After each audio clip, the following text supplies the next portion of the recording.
Yes, Radyoman Bernard, di ana punta karon sa ato pagpanghatag og pinaskuhan ngadto sa Bagya Suki nato Bagya Tigpaminaw sa DXD RMN Davao.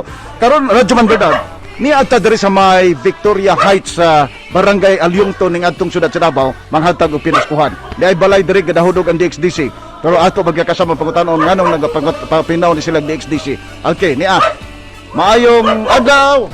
Ngalaban sir. Isa pangalan? Ako si Michelle Daliba. Michelle Daliba. Ang inyong ginapaminaw nga istasyon unsa man?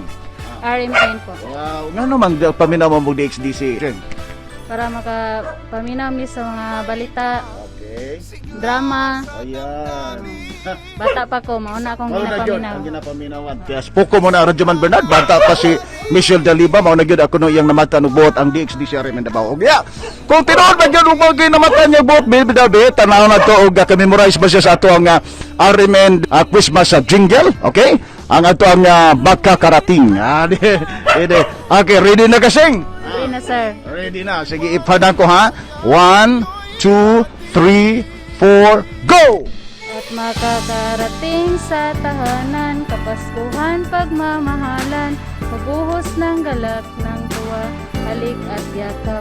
At makakarating sa bayan, ang ningning ng kalangitan, hawin ng lahat ng sa inyo makarating. Wow, very good.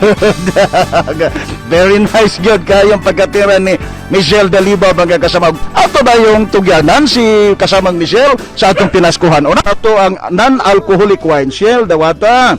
Okay, gidawat na gyud Radyoman Bernard. Og isunod dayon nato ang ato ang Noche Buena package ngatong Sing Daliba. Diara gidawat na gisapuag na gyud. Okay. I-invite na ko ang tanang mga silingan ako sa Venus Street na maminaw og Armin DXDC tatak Armin para makakuan po Pasko rig pinaskuhan regalo para makadawat tarihan ako. Kadawat na.